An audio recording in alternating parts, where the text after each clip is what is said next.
September 15th, 1975. Midsouth Coliseum, Memphis, Tennessee. It was Elvis's second show of the night, and the arena felt like it might burst from the energy inside. 18,000 fans roared like crashing waves, one after another, without pause, on stage. The king of rock and roll had already taken them through fiery numbers like That's All Right, Hound Dog, and Burning Love. Now, the lights softened, the music slowed, and he stepped into the tender part of his set, his voice warm, intimate, as if he were speaking directly to each heart in the crowd. In the gentle golden glow, the audience leaned forward, as if the whole world had shrunk to just them and Elvis. But none of them knew that in the third row, center section, sat a 7-year-old boy living the final moments of his life. A child whose doctors had said he might not live to see the sunrise. Danny Sullivan, a name that, just hours earlier, belonged to the sterile chill of a hospital room, the sharp scent of antiseptic, and the steady beep of medical machines. 2 years of fighting leukemia had left his small frame so fragile that his father, Tom Sullivan, a humble mechanic, had to carry him from the car to his seat. On Danny's small body was his favorite Elvis t-shirt, far too big, and a baseball cap hiding the bare scalp left behind by chemotherapy. That morning, Danny's voice was no more than a whisper as he spoke to his mother. "Margaret, Mama, before I go to heaven, I want to hear Elvis sing." The words sliced into her heart like a blade. Margaret knew Elvis tickets were nearly impossible to get, especially in just a few hours. But Tom, a man who had never asked anyone for anything, spent the entire day calling every friend, every colleague, every distant contact. Finally, at exactly 6 p.m., just 2 hours before the show, a miracle happened. A friend of a friend who worked at the Coliseum found 3 tickets. They weren't the best seats, but they were Danny's doorway to heaven. Now, in the sea of people, Danny sang along to every line, his tiny voice drowned in the roar of the crowd. Yet his eyes shone brighter than they had in months. Margaret's heart swelled with joy and fear that such happiness might overwhelm her son's fragile heart. When Elvis began the first chords of Can't Help Falling in Love, Danny's eyes lit up with pure joy. This was the song his mother sang to him every night, the one that soothed his pain when nothing else could. But no one in that crowd of 18,000 knew that, in just moments, this concert would take a turn. No one, not even Elvis, could have imagined. Elvis was in the middle of the line. Wise men say, only fools rush in. When it happened, through the music, the chords, and the heartbeat of 18,000 people, a woman's voice rang out sharp and desperate, like a bolt of lightning through the night. "Elvis, please. My son is dying. He loves you so much." It was Margaret Sullivan, the voice of a mother who had nothing left to lose. For a moment, Elvis's eyes flickered in confusion. He stopped singing, froze mid-step, standing still as if replaying the words in his mind to make sure he'd heard right. The band slowed, each beat fading into silence. The arena's noise drained away, leaving only the sound of breathing and pounding hearts. Margaret stood, holding Danny tightly in her arms. The boy's head rested limply on her shoulder, his strength nearly gone. She spoke again, her voice, now an arrow straight into every soul in the room. "Please, he only has hours left. All he wanted was to hear you sing." The Coliseum fell into a stillness so deep that you could hear someone inhale sharply in the farthest row. 18,000 eyes turned toward a mother cradling her frail child in an oversized Elvis shirt. Elvis set down his microphone, stepped to the edge of the stage, and squinted into the blinding lights to find the voice. His deep voice rolled through the space. "Ma'am, what did you say, Margaret?" tears streaming, lifted Danny higher for him to see. "This is my son, Danny. He's 7 years old and dying. The doctors say he only has hours left. The only thing he wanted was to see you sing once. He loves you so much. Elvis, stu still." The boy was so small in this massive place, yet in his weary eyes and bare head was a strange, quiet strength. "What's your name, son?" Elvis asked. His voice trembling, Danny forced his eyes open. Then, with incredible effort, spoke loudly enough for the microphone to catch Danny Sullivan. "I love you, Elvis." Those 5 words hit Elvis like a blow to the chest. And in the very next moment, he did something that had never happened before in the history of rock and roll concerts. Elvis turned to his band, his voice raspy but firm. "Boys, we're taking a break." Then, facing the audience, he spoke into the mic. "Ladies and gentlemen, I need you to be patient for a few minutes. Right now, there's something more important than this show." The words hit like a wave of silence over 18,000 people. This wasn't a technical delay or a safety issue. This was a moment they knew would stay with them forever. Elvis walked off stage, striding quickly into the wings. His steps were long and deliberate. His gaze locked ahead as if nothing else existed.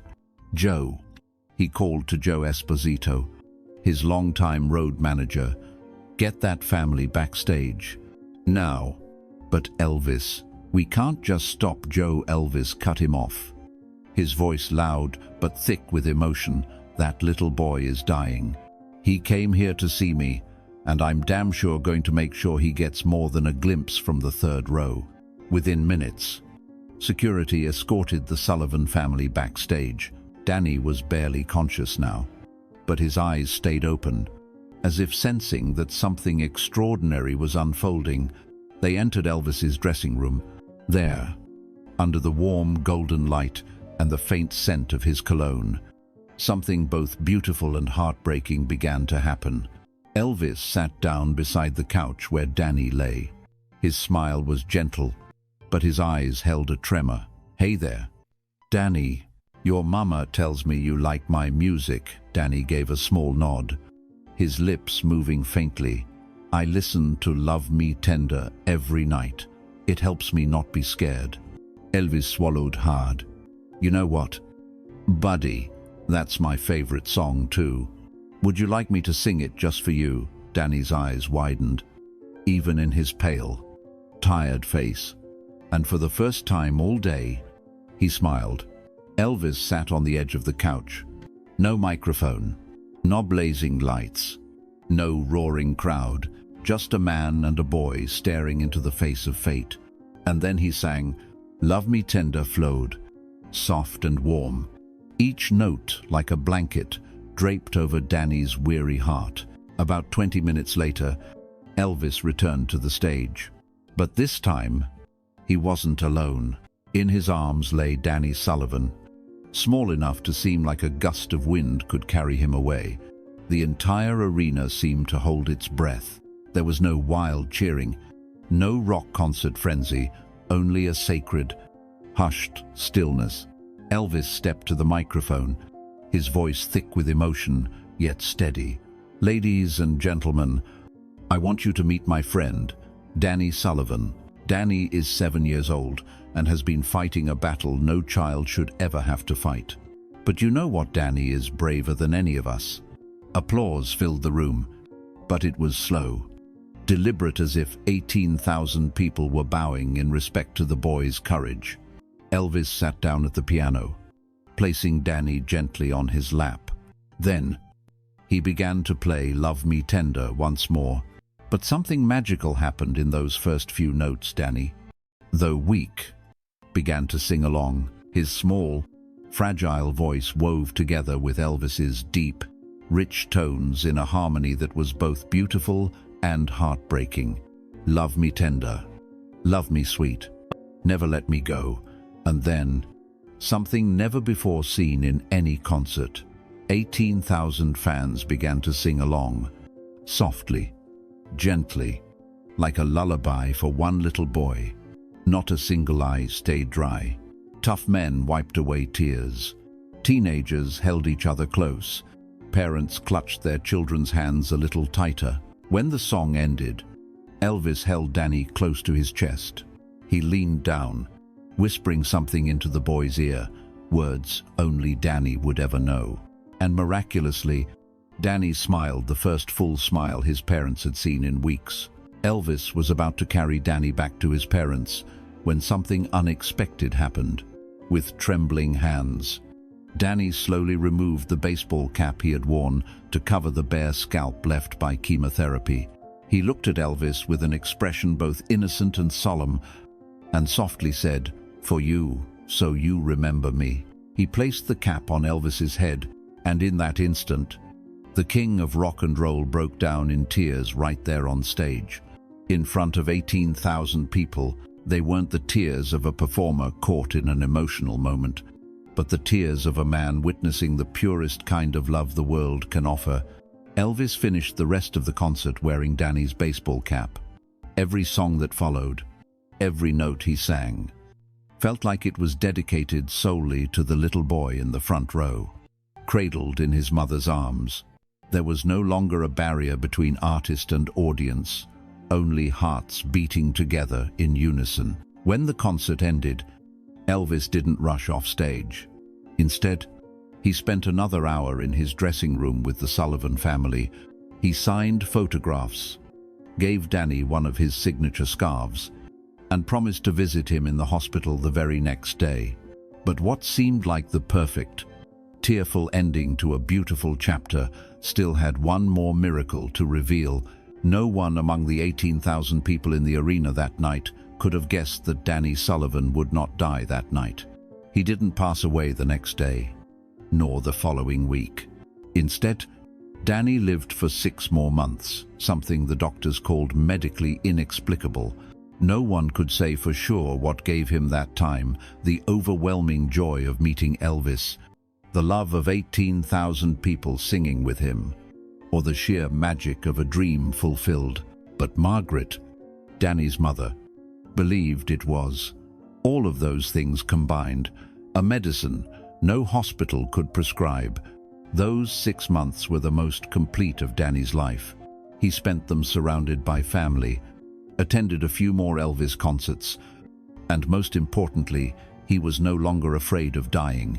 After that night, Margaret recalled years later, Danny wasn't worried anymore. He knew he was loved, not just by us, but by Elvis, and by everyone who sang with him that night. It gave him peace. When Danny passed away in March of 1976, he was wearing the scarf Elvis had given him on that magical September night for the Sullivan family. It was a permanent reminder that a single moment of genuine compassion could change the way a person faces the end. But the story didn't end there. Meeting Danny had changed Elvis. He never forgot the sight of that boy in the 3rd row. And from that night onward, every one of his shows carried a different kind of attention towards special audience members, especially children fighting illness. The story of the night Elvis stopped, an entire concert for Danny Sullivan, became legend among fans. Bootleg recordings of that show are considered priceless, not for the perfection of the music, but for preserving one of the purest acts of humanity ever witnessed on stage. In 1982, Margaret and Tom Sullivan founded the Danny Sullivan Foundation, an organization granting final wishes to terminally ill children. The foundation's motto came directly from what Elvis had said that night: "There's something more important than the show." To date, the foundation has helped over 10,000 children meet their idols, live out final dreams, and find light in their darkest days. Danny's baseball cap stayed with Elvis for the rest of his life. When his bedroom at Graceland was cleared, it was found carefully placed beside letters from the Sullivan family and photos from that September 15th, 1975 night. Charlie Hodge, Elvis's close friend and guitarist, once said, after meeting Danny, Elvis stopped seeing his concerts as just entertainment. He started seeing them as chances to touch people's hearts. Today, backstage at the FedEx Forum, which replaced the Midsouth Coliseum, there is a small plaque engraved with the words, "In memory of Danny Sullivan and all the children who remind us what really matters, September 15th, 1975. Every performer who walks past that plaque learns the story behind it.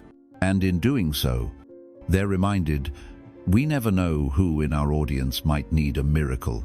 Sometimes, simply stopping, listening, and showing compassion can change a life. Elvis stopped his show for Danny Sullivan, but it was Danny Sullivan, with his fragility and courage, who saved the show, reminding the world that music is not only sound, but a bridge between hearts